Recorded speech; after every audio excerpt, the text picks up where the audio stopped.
स्त्री का एक ही व्रत है मैया। आप कितने व्रत करती हो मैया? कौन सा वाला?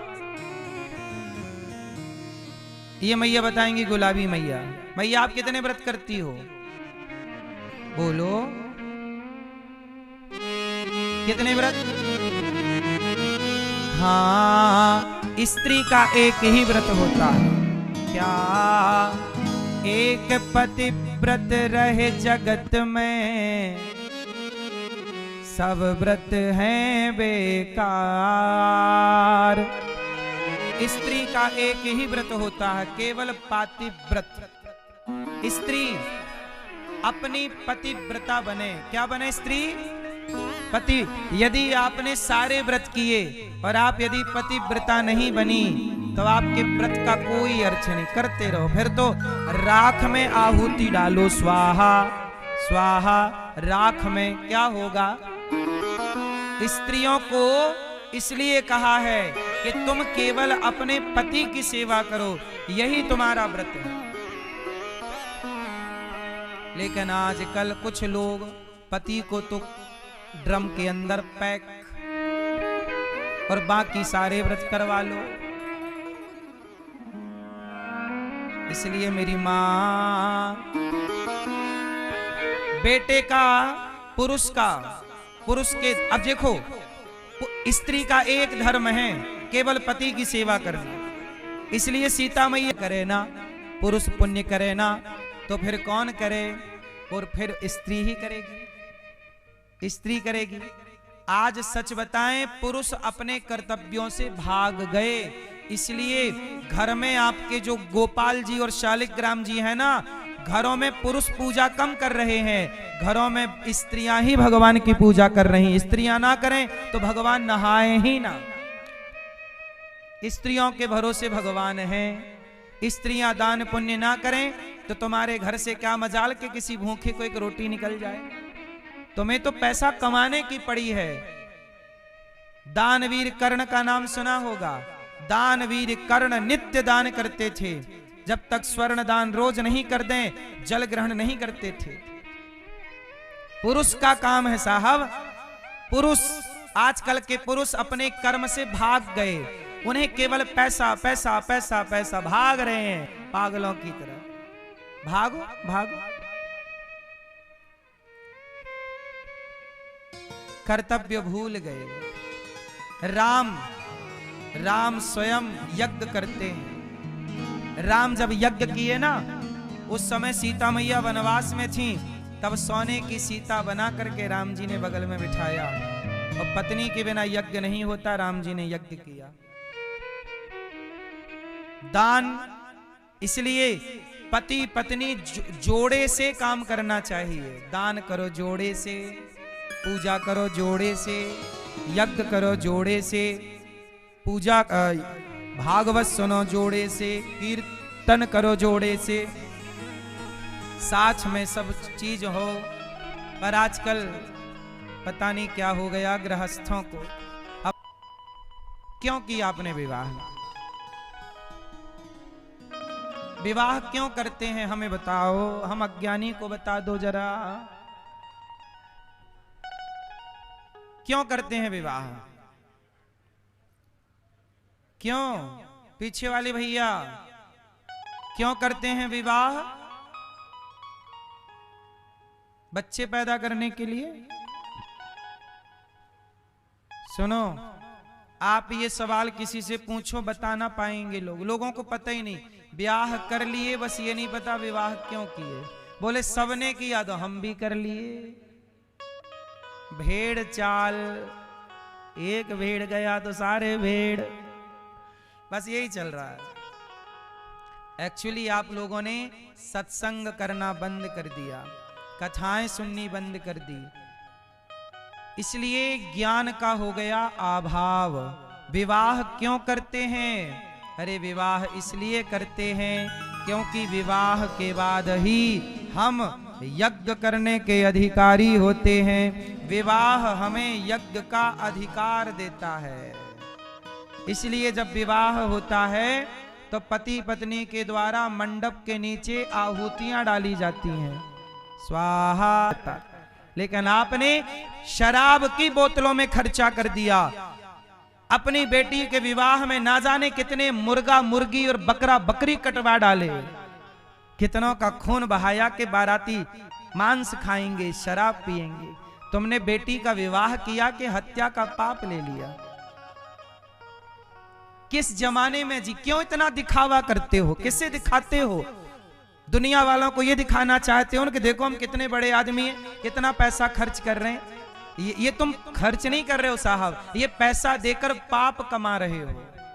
बताओ ये पाप है कि पुण्य है?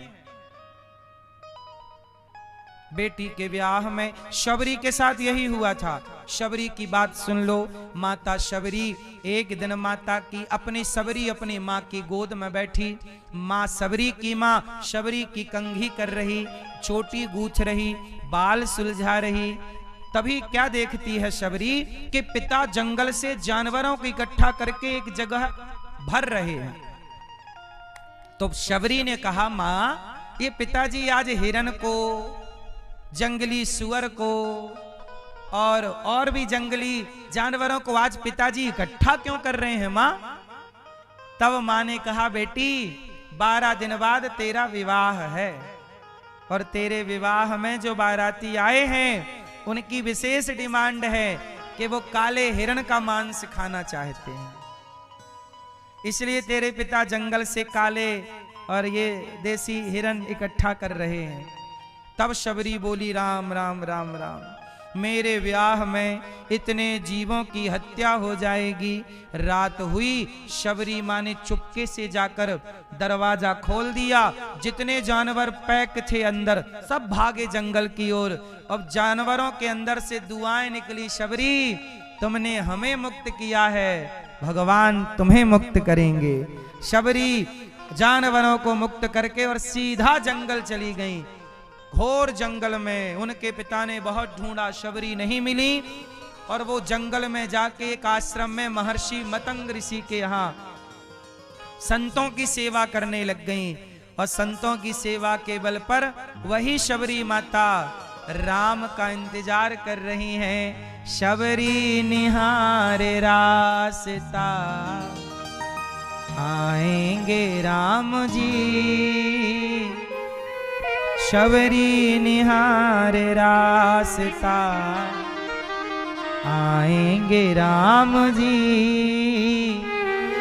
मेरा भी धन्य जीवन बनाएंगे राम जी। अब शबरी राम के पास राम का दर्शन कर रही है। ये राम तक पहुंचने वाली माता शबरी, ये शबरी वही हैं जिन्होंने अपना विवाह केवल इसलिए नहीं किया कि मेरे विवाह में इतने जीवों की हत्या होगी। और आजकल बाप अपनी बेटी के विवाह में कितनी हत्या करता है, कितना गलत काम कर रहा है शराब पिला के। अरे बेटी का विवाह एक यज्ञ है। हम कहते हैं इतने लोगों को बुलाने की जरूरत ही नहीं है। आप मुख्य रूप से मुख्य लोगों को बुला लो। और शास्त्रों की जो विधि है, अब आप लोगों को शास्त्रों की विधि से मतलब नहीं है। मुहूर्त निकला जाए तो निकला जाए, शराबी शराब पूरी पिएंगे, टुन्न होके जाएंगे।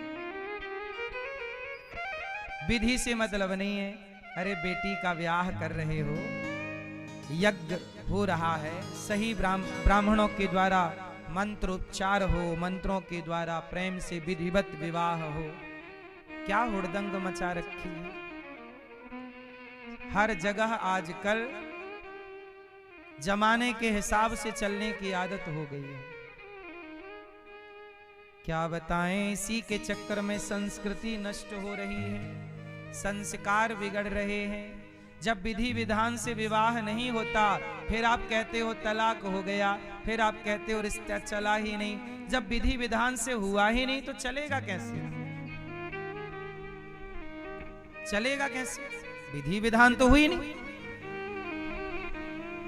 इसलिए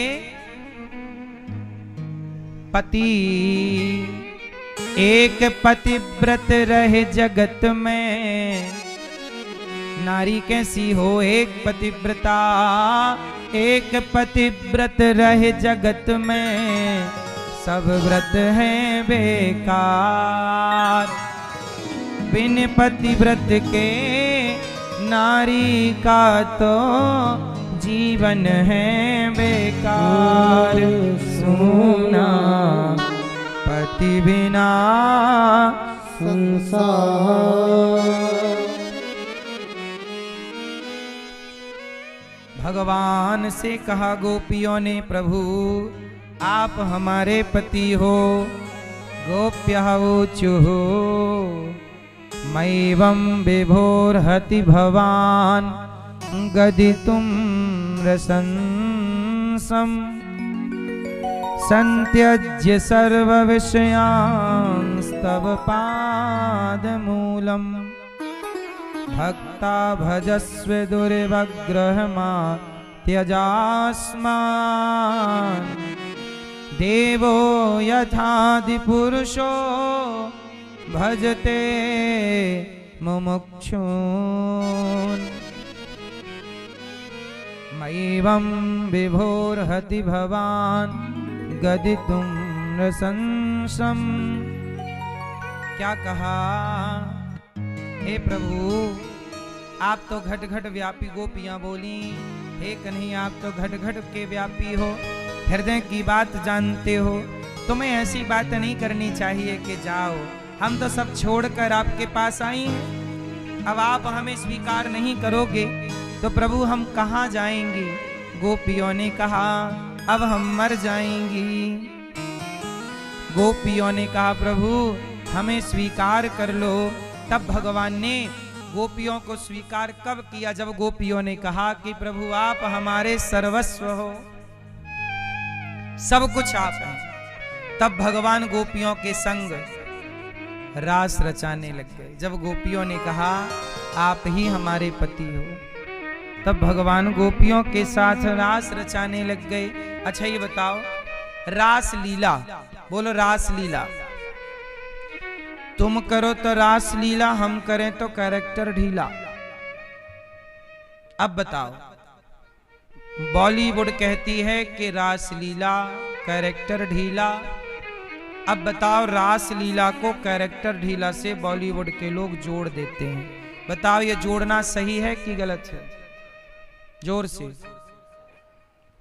आप तो कभी बोलते नहीं बॉलीवुड के लोगों को कि भाई ये गलत है। बॉलीवुड के लोग भगवान को अपमानित करते रहते हैं, हमारे देश के लोग चुपचाप देखते हैं। बॉलीवुड के लोग जो सनातन के सबसे बड़े शत्रु हैं, वो आप लोगों ने उनको क्या बना रखा है? किंग। बॉलीवुड के लोग बेच रहे हैं गुटखा, दाने दाने में केसर का दम। बोलो हाँ। क्यों गुटखा बेचना सही है गलत है? बॉलीवुड के लोग बेच रहे हैं कि नहीं? क्यों बेच रहे हैं? पैसे के लिए। पैसे के लिए आपके बच्चों को गुटखा बेच रहे हैं, जुआ के ऐप बेच रहे हैं, शराब का प्रचार, मूवियों में शराब को प्रमोट किया जाता है। मुझे जीने पीने का शौक नहीं, पीता हूं गम भुलाने को। ये सुन सुन के तुम्हारे पति भी शराब पीने लग गए। बॉलीवुड शराब का, गुटखे का, जुआ के ऐपों का, मतलब हर गलत चीज का प्रचार करता है। अपने फेस वैल्यू से आपको मूवियां बना के पहले इम्प्रेस करते हैं कि देखो मूवियों में क्या है? सनातनियों को आपस में लड़ाने का षड्यंत्र। आप लोग षड्यंत्र नहीं समझते। अंग्रेजों का षड्यंत्र भी आप नहीं समझे। समझ गए होते तो देश गुलाम ना होता। मुगलों का षड्यंत्र नहीं समझे, समझ गए होते तो आपकी स्थिति ये ना होती गुलामी। ना तो आप मुगलों के षड्यंत्र को समझे, ना तो आप अंग्रेजों के षड्यंत्र को समझे, ना तो आज बॉलीवुड के षड्यंत्र को समझ रहे हैं। कहो तो मैं 2 मिनट में एक षड्यंत्र का उदाहरण दे दूं आपको। बोलो हाँ। आप कहो महाराज जी आप तो कथा सुना रहे हैं, पर क्या करो, कथा में ही ये सब सुना रहे हैं क्योंकि भगवान के लीला रास लीला को उन्होंने कैरेक्टर ढीला से जोड़ा है, तो हमें फिर क्लियर करना पड़ेगा कि रास लीला का मतलब क्या है और कैरेक्टर ढीला का मतलब क्या है, हमें ही बताना पड़ेगा फिर। तो सुनो, एक मूवी आई, उस मूवी पर लव जिहाद चल रहा है, लड़कियों की किस तरह से प्यार के झूठे जाल में फंसा के और उनका देह व्यापार में घसीटा जा रहा है। कौन समझे, कौन समझाए, किससे कहें। इस देश में मूवियां ऐसे चल रही हैं, कुछ भी बना दो आप। बताओ, लिव इन में रहना सही है कि गलत है? उत्तर दो। लिव इन में रहना भारतीय संस्कृति है क्या? मुझे बस इतना बताओ। लिव इन में रहना भारतीय संस्कृति है? नहीं, मैंने यही बोला कि लिव इन में रहना गलत है, भारतीय संस्कृति इसकी इजाजत नहीं देती। तो मीडिया वाले खूब मेरे पीछे पड़ गए, लेकिन ये लोग मूवी बना बना के जो लव जिहाद का प्रचार करते हैं, इन लोगों को मीडिया वाले क्या कहते हैं? सितारों ने डाली वोट। इन्हें क्या कहते हैं? सितारे। जो लव जिहाद फैला रहे हैं, जो गुटखा बेच रहे हैं, शराब बेच रहे हैं, उन्हें सितारे कहते हैं न्यूज वाले। और हम जैसे लोग कथा सुना के समाज की सेवा करें और कहें कि लव जिहाद में ना पढ़ो, लिव इन में ना पढ़ो,